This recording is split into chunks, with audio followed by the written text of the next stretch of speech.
Hi guys, welcome back to another video. What do we have today? We have a little 2017-18 model Mazda CX3, and the lady has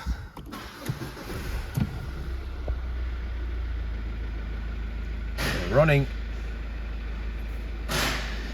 check engine light on. We have 197,000 kilometers on it.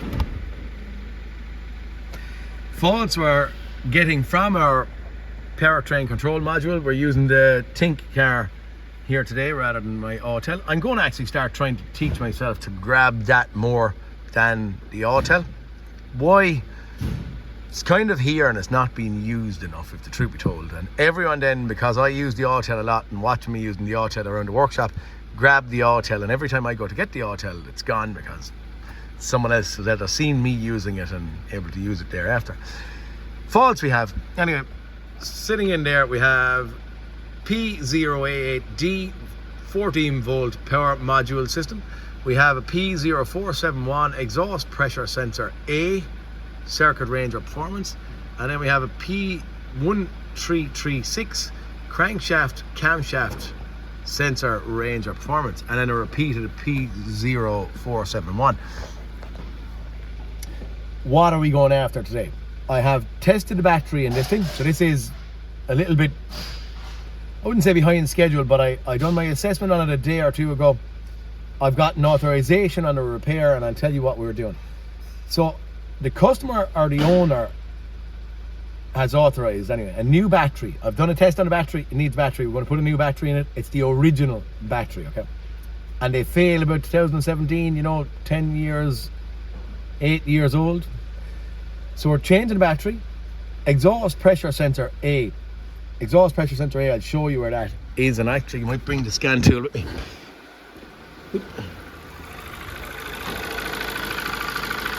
Okay, exhaust pressure sensor A is that one there.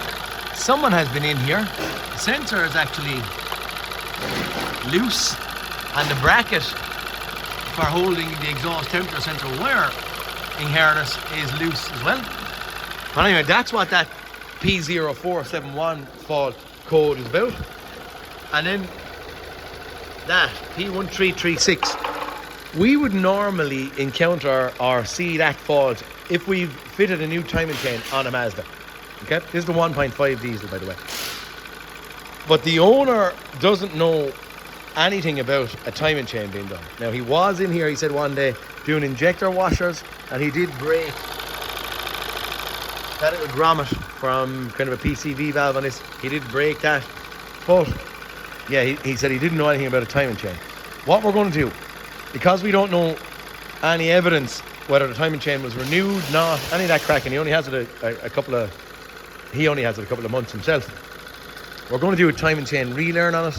We're going to put a new battery in it, and I'm going to show you about this pressure sensor pipe. Now, if I come up here, this is the pressure sensor pipe here.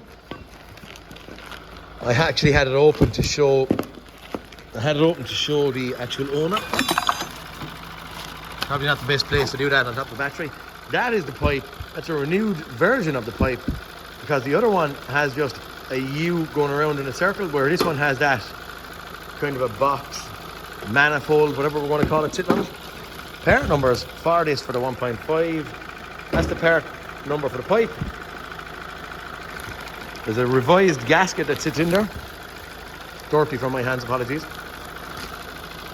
That's the part number for the revised gasket, and that's buried in there. So, are we going to get in and just have a little fast look at this thing, or will I show you a little bit more?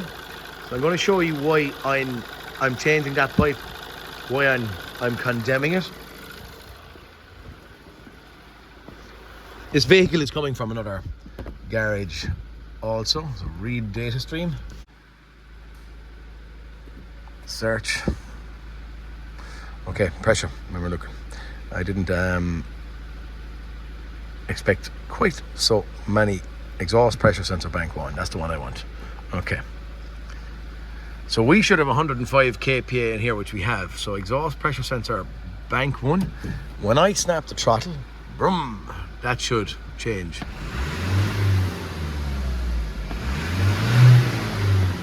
and it's not changing. Now I have driven this car and I have boost. You see this rising ever so slightly, so up to 107. We'll stall out the car. Boom, car stopped. Okay, so I just stalled it in gear. She's holding or containing the 107 kPa when we've only 100 kPa. 99, 100 is what our atmospheric pressure is around here. So what pressure can get in is staying in there, stuck in there, and can't get out of it. I'm not going to flummox around and start trying to clean that pipe or any of that silly stuff. I'm actually just going to get in, get it renewed, okay? We're going to take out the battery. We're going to take out a few bits and pieces to get in at this pipe. I'll show you where it is and what we're going to do. In the immediate, guys, I've removed the battery. An air box, all fairly easy to get in at. What I'm next going to get rid of is that air intake pipe, so the lower down one. It kind of crosses over right in front of where the pipe is down here. And the pipe, you know, merges out from the side of the cylinder head over and up to where it is over here. So I'm going to take off that air intake pipe, 2 12s on either side, 12 nuts, 12 there, 2 12s, 2 12s. And I'm going to pull off maybe the bracket, etc. up top, off the pipe itself, and start trying to create a bit of room. I'm also going to take off that air intake pipe here, just to give us a little bit more access so we can get in, because it's a little bit awkward to get out. Not so bad, it's a lot more accessible than the 2.2 one, but it is still a little bit grumpy where you have to create a bit of space, okay? Okay, so I have removed my air intake pipe. I have removed the intercooler pipe running forward and back. There is one of the bolts there. The other one is just sitting just in there. I'm going to try and show you where our actual pipe is. If we can see the pipe. You know what I'm going to do? I'm going to do that. The pipe is sitting, it's those 1, 2, 3 bolts around there, and it's running back up around. What I'm going to do at this point in time is remove that turbo control solenoid here. With that turbo control solenoid gone, where it's sitting so is just in there. So it's bolted in, pointing back towards the front of the car again. I'm going to remove the turbo control solenoid, and I'm sticking my headlight on my head, not that I should be doing it maybe when I'm holding the camera. Once that off, then there's a bracket inside it that has to be removed. I've also removed a couple of little brackets up there holding the actual pipe itself, and there is another bolt, I believe, this is on a memory in here, that sitting down in the back, that is quite tight. All right, but we're going to get in and going to get this thing replaced any which way, okay? Some little bits of struggling and going on here, but nothing too fancy. Okay, this is where it gets a slight little bit awkward, because I have the turbo control solenoid. It's only just merged up there, so it's only hanging on pipes, okay? So I didn't even disconnect it, I just pushed it up out of my way. And again, we're looking from the back pointing forward. This little block connector thingamajiggy here, there's only a nut holds it on. I'm just at the just loosened off, just pushing it out of my way, just for a bit of room. I need to get that bracket that was holding that turbo control solenoid off, and you can see there's a bolt just in there and down there. They're not that bad, those two, and then we've one final one that's going to be buried in there a bit deeper. That is the more awkward one, but for now I have these two loose, so you can see that bracket moving. Just an 8 spanner. I'm using a ratchet spanner, but I'm going to get them out and try and see the last one that's in here, and then there after that we can go in at these 3 quite easy, okay? Okay guys, a couple of seconds later, bracket, I'm going to move that in. That bracket I was speaking about is out. This is where the fun and games start. It's that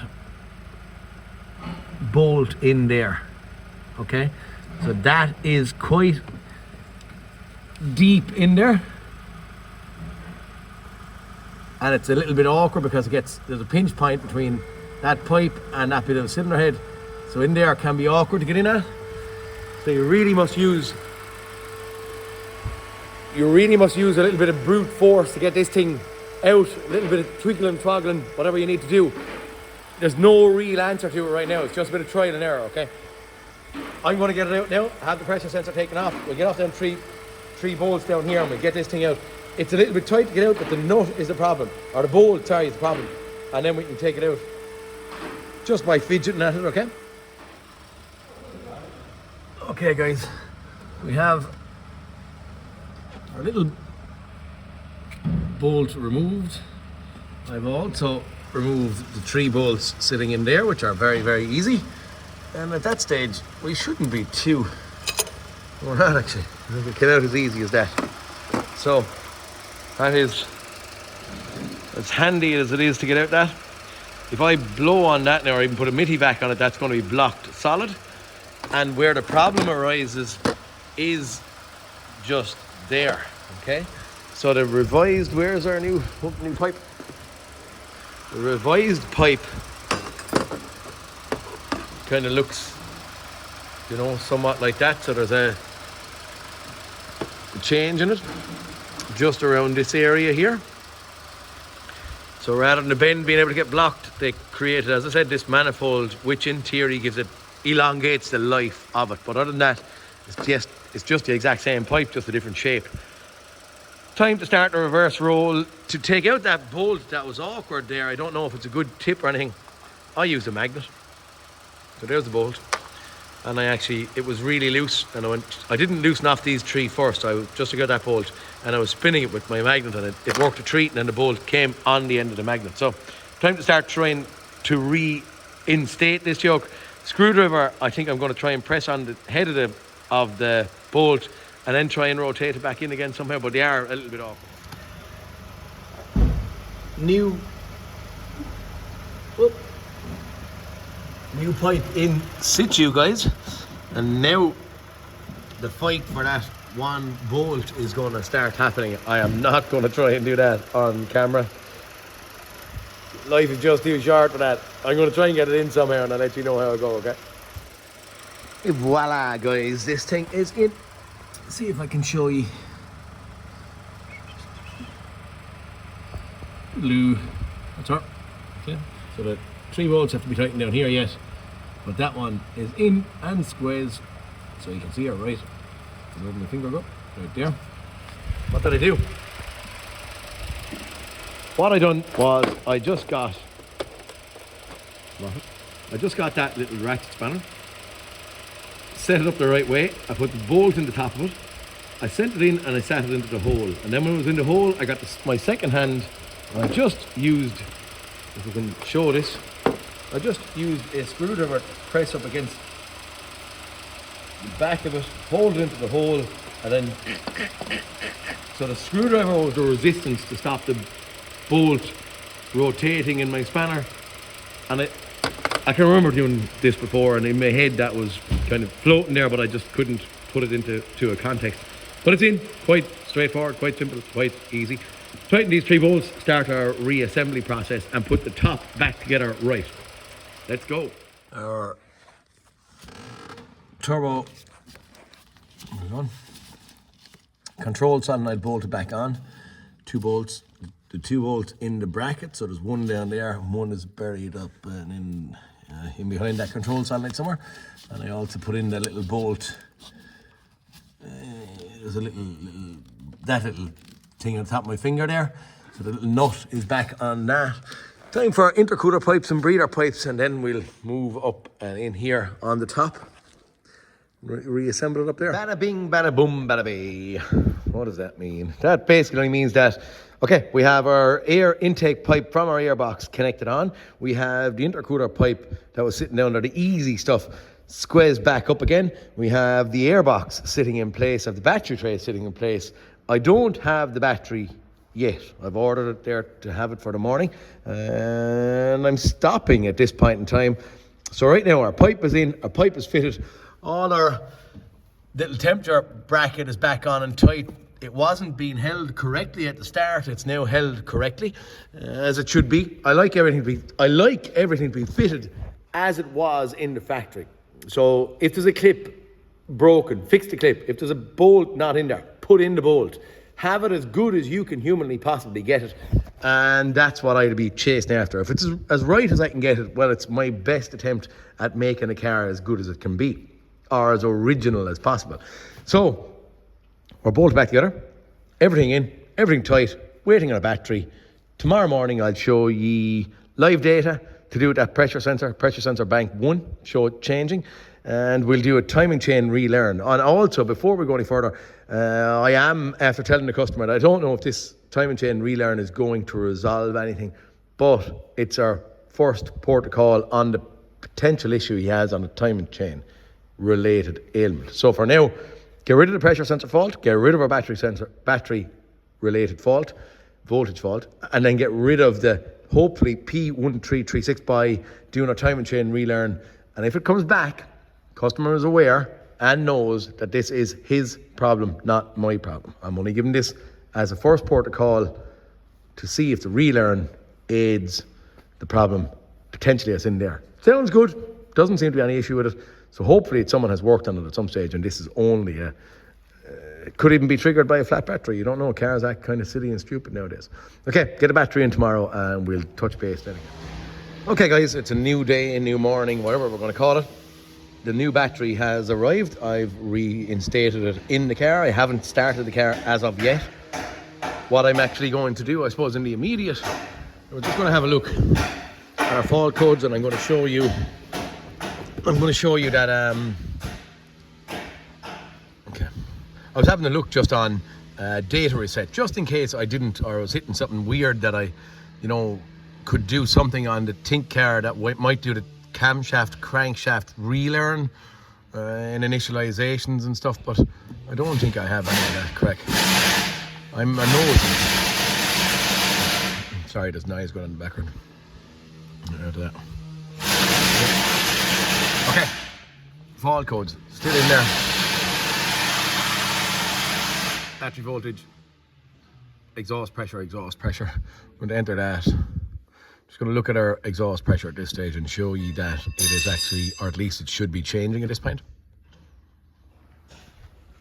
I have the ignition on, yes. Read data stream.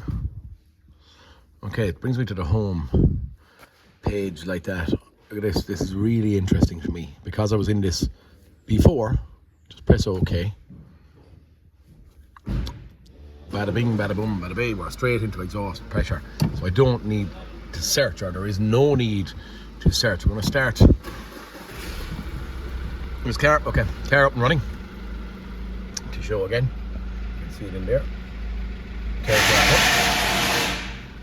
exhaust pressure. Oop. Snap throttle. Okay.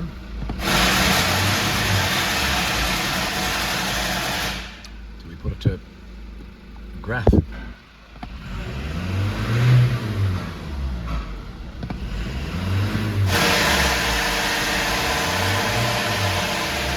So we can see, sorry about the noise in the background guys, we can see in the immediate we have pipe clear where we didn't have pipe clear before. So I'm going to exit, I'm going to clear or erase these faults. I'm going to leave the engine, warm up. At that stage then we'll do our camshaft, crankshaft relearn, and also at that stage then we'll see where we end up. Okay, I started from cold start actually here, and I heard, as ye would have heard as well, no rattles or noise from a timing chain, so I don't know what's happening in there, but at this point we're going to ignore it. We're going to do the relearn. Customer, as I said, is aware, and he's going to monitor the 1336 moving forward. Right, that's it. Leave the car warm up, show you the timing chain relearn. Just before I roll forward, I'm going into common functions, battery, manual battery reset. Change the status of the vehicle, yes. Okay, I'm going to go, I don't know what the difference between mode 1 and 2 is. Turn the ignition switch on. Do not start the vehicle. Depress the brake pedal and accelerator pedal at the same time. Keep the brake pedal depressed. Put the shift lever into park, but we're a manual car, so we can't do that. After the triangle warning light appears on the instrument cluster, depress the accelerator pedal for consecutive 3 times. The I-stop green lamp should blink 5 times. Put the car back into park. Turn ignition off and on again. So turn on the ignition. Do not start the engine. It is on. Depress the accelerator on the brake pedal down to the ground. Keep the brake pedal depressed. All right. At the same time, after the triangle flashes, which it is 1, 2, 3, And I think I've seen this once or twice. That's doing some kind of weird stuff. But anyway, we're going to do a battery relearn on this thing. Got it on the second attempt, guys. Okay, so this is what we're doing, battery relearn, and then we're going to do a cam crank relearn. Also, for my time and chain relearn, guys, I can't find any information on the CX3 on all data, auto data. Actually, on Diagnostics Dan, it's telling me to go and look at auto data to find the locations or the pins, blah blah blah. Now I have videos on this, so just search P1336 on Mazda on Kennedy's garage, and I have videos on this. I'm using a test light. I'm going from battery negative. If we want to prove that it's a good, our light is intact, we'll just light her up just for the crack. See? Okay? And I'm going in. Car is hot. If you can see, take a screenshot. So moving from the wing in, take a screenshot now. In there is a pin. I'm going to, while the car is warm and running, I'm going to tap in my test light. It's not going to light. I'm going to roll around and press my brake pedal 5 times within 5 seconds. 1, 2, 3, 4, 5. I'm going to get my glow plug, will light up or illuminate there. And once that has happened, it generally goes out after a couple of seconds, and once it goes out, I'll go out and I'll take my test light off, and that should be, in theory, gone out there now. In theory, my relearn on my timing chain, all right? That little pin there is used for a service light indicator as well, and that's, yeah, kind of it. Is that it? I've given my engine a wash. I don't think we need to do any more. All I was really focused on is and showing the exhaust pressure sensor pipe renewal, replacement, whatever it may be called. So far this, I've proved the pressure wasn't changing. I've proved the pressure is changing. Now, that problem is gone. Our battery is done. Our battery relearn is done. And that 1336 is still to be discovered whether we've achieved something or not. Doesn't rightly bother me right now. It's only going to be over time we'll know if it did fix or didn't fix. Anyway, guys, that's kind of it for this. What was the fault code? Haven't a clue, but sure, I'll put them in the description or whatever it was. No, I can't remember. Anyway, neither here or there. Guys, hopefully you got something from this, and you might, yeah, achieve something in your own little world if you have to. And like and subscribe if you can, please. Thanks very much for watching, and I'll see you all next cartoon. Peter Kennedy, signing out. See you later, boys.